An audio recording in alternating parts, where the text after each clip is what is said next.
Today, we'll be looking at the history and development of railways in New Zealand.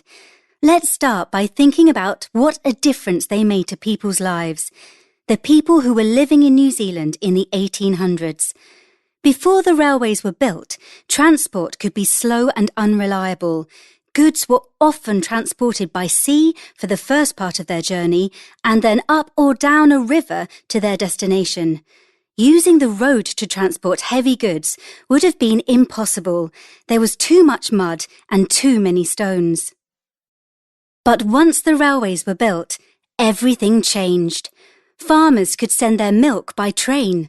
Wood and coal could get to the factory faster, and the railway also meant that meat could get to the shops much more quickly, and I'm sure that customers were happy to buy it fresh.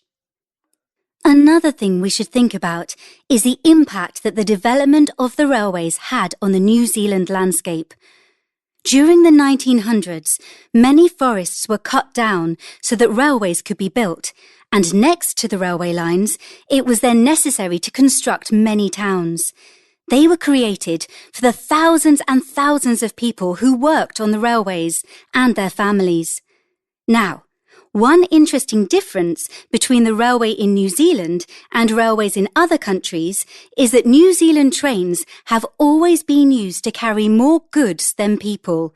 In other countries, passengers use trains to travel from city to city or to commute to work, but this didn't used to happen so much in New Zealand.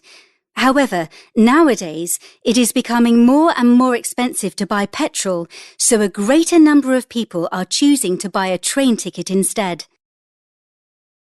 Many railway lines are no longer used, which is a great shame in my opinion, although the government is still deciding whether it is possible to create a new network in the city centre, for electric trains, of course. If you want to see some steam trains in action, I suggest you go to the museum. I think it's on the first Sunday of every month that the old steam engines are started up and you can go for rides up and down the line.